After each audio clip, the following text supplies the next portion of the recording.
Welcome back to my channel. It is I, coconut oil, the solution to all of your problems. Having dry hair day? Coconut oil. Don't got no money? Coconut oil. Don't have no money in the bank or in your life? Coconut oil. Your grades are bad? Coconut oil. Your life sucks? Coconut oil. Hey, coconut oil? This is kind of my channel, so if you could just, thank you. Coconut oil is taking over my life.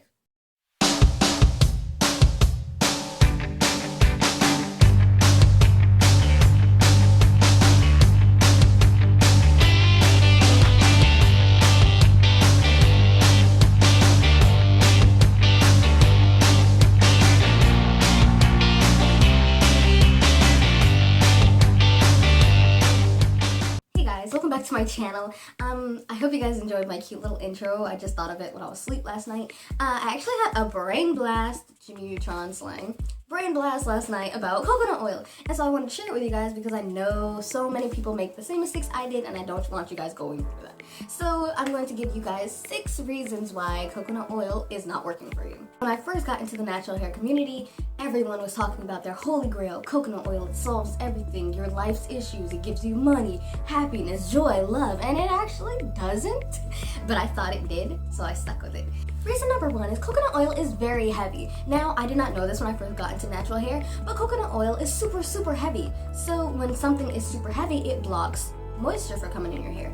So it forms basically a barrier between your hair shaft and water. And for somebody with low porosity like me, that's horrible because it's already hard for me to get water into my hair.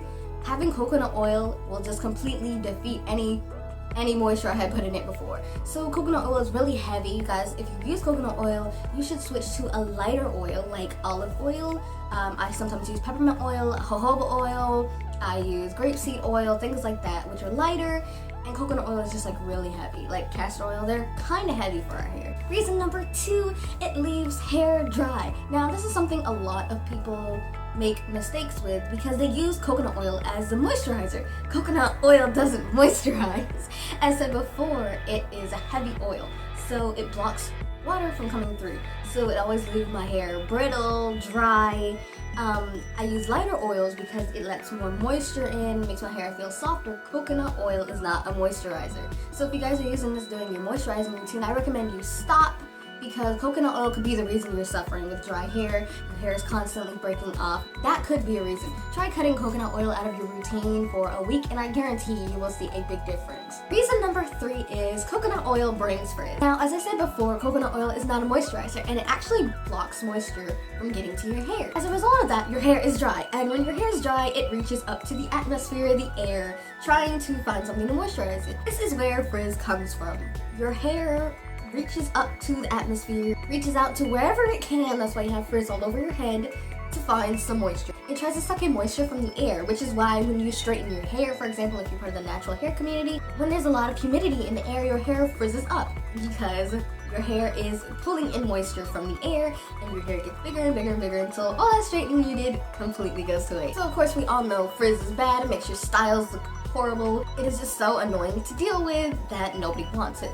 So cutting coconut oil out of my routine has actually lessened my frizz because I can now get more moisture into my head. Surprise, surprise. Reason number 4 is it causes buildup. Now, a problem with me is I am low porosity, so I cannot take in heavy creams or oils. Along with that is my buildup problems. So in the natural hair community, a lot of us use sulfate-free shampoos, which is cool. It's completely fine, you guys. But when you're using heavy oils and things like shea butter, you really do sometimes need sulfate shampoos because the sulfate shampoos are designed to get rid of all the buildup in your head, and it's not good because it's drying, but you can always put conditioner back in it.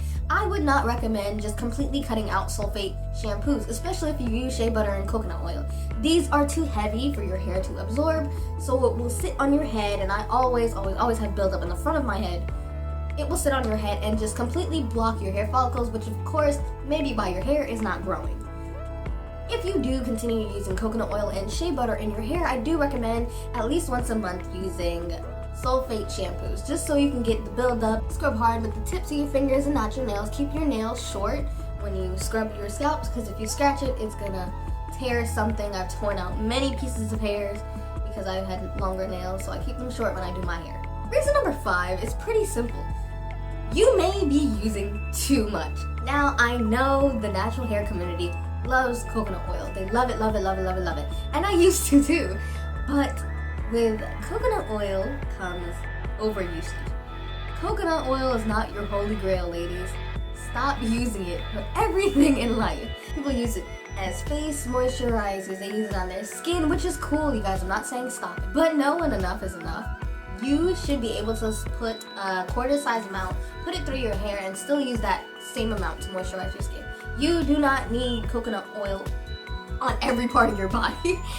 Not saying that it's not good for your skin, but from a typical point of view, I used to use coconut oil on my entire body, and it trapped so much dirt, oil, because it was just sticking onto my skin.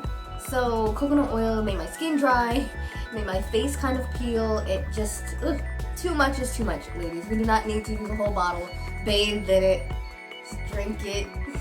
I mean, that if you do that, that's whatever. But we use too much. You cannot swim in it. You cannot live with coconut oil. It's just not gonna work. So if you guys pre-poo with it, just make sure you guys take steps to prevent damage, breakage, things like that, because it will happen. And reason number 6 is simply because you may have a protein overload. So with me, my low porosity hair, I can't take in that much protein. And I was dumb and ignorant before, and I did not know that coconut oil had protein in it. So I used it, and my hair is dry, brittle, never really had any moisture in it. I was always wondering why my twists were so dry, so limp, so lifeless. But then I realized that, oh my god, coconut oil has protein in it, and I can't do protein. So I completely had to cut it out of my regimen, and it has made a big difference. My hair is a lot softer, a lot shinier, a lot healthier, less frizz.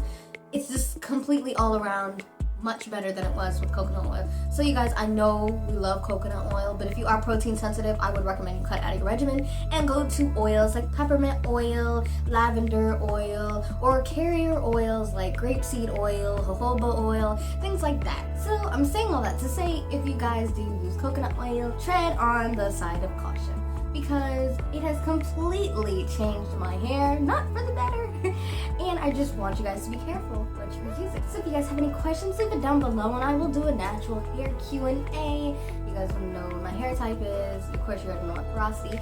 Don't forget I do giveaways, so you guys subscribe down below. Like, comment, and share, you guys, to enter my giveaways. Check out some of my older videos, and I will be back later, you guys. You guys know I do reactions and a lot of comebacks this October. So I will see you guys another time. Bye!